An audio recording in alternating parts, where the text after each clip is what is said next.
ये final term की highlighted MCQ series की वीडियो है। कंप्लीट सीरीज इस चैनल के ऊपर अपलोड की जा रही है और आज की वीडियो के अंदर आपको CS 201 के फाइनल टर्म के हाईलाइटेड एमसीक्यूज करवाए जा रहे हैं फाइनल टर्म एग्जाम्स की प्रिपरेशन के लिए। इसमें सबसे पहले ये कि when a value is referred by a normal variable then it is known as, तो जब एक वैल्यू जो है वो रेफर करता है एक नॉर्मल वेरिएबल तो वो जानी जाती है इनमें से किसके तौर पे, तो इसका जवाब है डायरेक्ट रेफरेंस। डायरेक्ट रेफरेंस के तौर पे जो है वो जानी जाती है।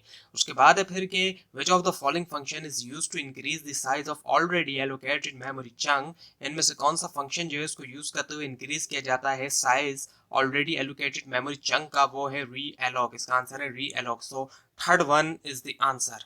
उसके बाद ये कि विच of the following is not a pre processor directive, इनमें से कौन सा ऑप्शन जो है वो प्री प्रोसेसर डायरेक्टिव नहीं है। सो जो लास्ट आंसर है यानी कि हैश एंड डिफाइन, वो इसका आंसर है, लास्ट वन जो है। उसके बाद ये कि द स्ट्रीम ऑब्जेक्ट यानी कि जो सी इन और सी आउट है ये जो इंक्लूडेड है इनमें से कौन सी हेडर फाइल के अंदर। सो ये है आई ओ स्ट्रीम डॉट एच, यानी कि जो फर्स्ट वन आंसर है वो। और उसके बाद ये कि overloaded delete operator function takes the same parameter, ये जो है लेते हैं same parameter as an argument return by new operator function. So ये ट्रू है या फॉल्स है, ये है ट्रू। उसके बाद फिर के when an array of object is created, जब एक array जो है ऑब्जेक्ट का क्रिएट होता है dynamically, then there is no way to provide parameterized constructor। so नहीं होता कोई भी वे के प्रोवाइड किया जाए पैरामीटराइज कंस्ट्रक्टर फॉर अरे ऑफ ऑब्जेक्ट, अरे ऑफ ऑब्जेक्ट के लिए। सो ये ट्रू या फॉल्स है, इसका आंसर है ट्रू। और उसके बाद है फिर कि C is widely known as development language of dash operating system. C जो है उसको वाइडली तौर पे जाना जाता है डेवलपमेंट लैंग्वेज जो है कौन से ऑपरेटिंग सिस्टम का। सो इसका आंसर है यूनिक्स, यूनिक्स ऑपरेटिंग सिस्टम का। उसके बाद ये कि computer can understand only machine language code. So computer सिर्फ अंडरस्टैंड कर सकते हैं, समझ सकते हैं मशीन लैंग्वेज कोड को। सो ये बात ट्रू है। और उसके बाद फिर के we can not define a function as a friend of a template class, हम जो है वो डिफाइन नहीं कर सकते हैं फंक्शन को as a friend of template class. So ये फॉल्स है। और उसके बाद है फिर के what will be the value of a and b। so value क्या होगी a और b की after executing the following statement, जब एग्जीक्यूट किया जाएगा जो स्टेटमेंट्स आपको बताए जा रहे हैं जैसे कि a is equals to 3 and b is equals to a plus plus। so इसका आंसर है 4 and 3। so last one is the answer। उसके बाद ये कि dash is use to trace the logic of the program and correct the logical error, इनमें से किस option को यूज करते हुए ट्रेस किया जाता है जो लॉजिक होती है प्रोग्राम की और करेक्ट करना लॉजिकल एरर, वो है डीबगर। इसका जवाब है डीबगर। और उसके बाद ये है कि new and delete are dash whereas malloc and free are. New और डिलीट जो है वो क्या है जो ऑप्शन दिए गए, और मेलॉक और फ्री वो क्या है। सो इसका जवाब है operator and function. So new and delete जो है वो है ऑपरेटर, मेलॉक और फ्री जो है वो है फंक्शन।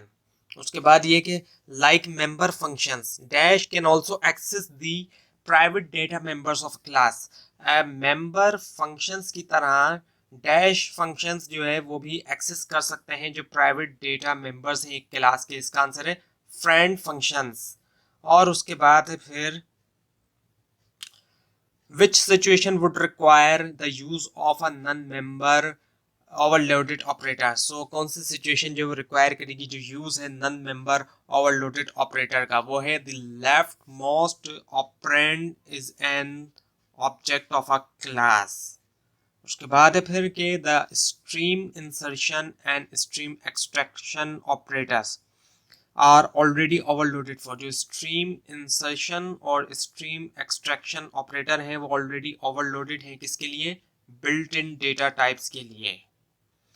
उसके बाद फिर के if we define an identifier, अगर हम डिफाइन करते हैं एक आइडेंटिफायर को विद स्टेटमेंट जो कि है hash define P I 3.141596 then during the execution of the program. So जो एग्जीक्यूशन होगी प्रोग्राम की उसके दरमियान जो वैल्यू ऑफ पाई है वो क्या है, रिमेन कांस्टेंट, वो है रिमेन कांस्टेंट। उसके बाद है फिर कि assignment operator is dash associative, वो क्या एसोसिएटिव है, वो है राइट एसोसिएटिव।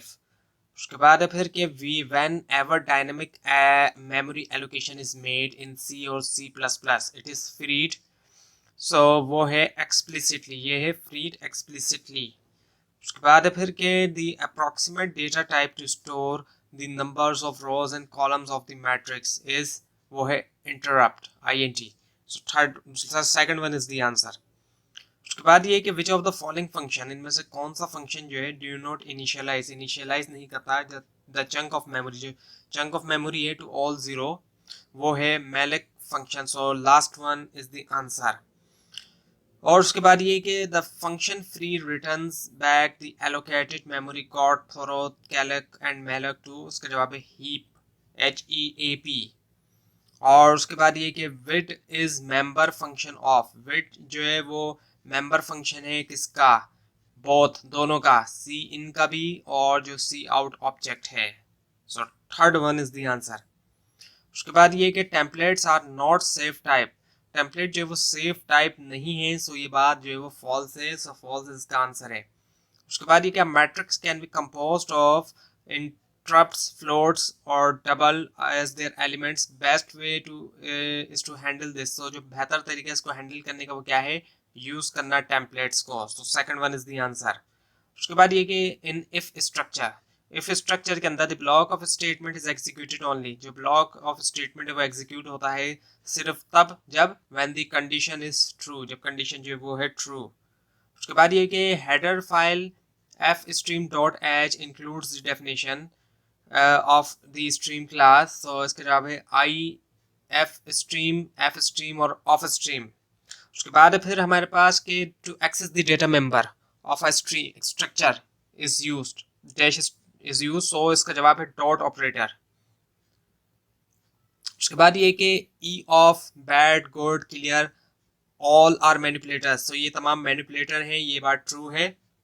उसके बाद फिर के which kind of functions can access, किस तरह के फंक्शन जो है वो एक्सेस कर सकते हैं प्राइवेट मेंबर वेरिएबल्स जो एक क्लास के, वो है friend functions of the class, इसका आंसर है friend functions of the class.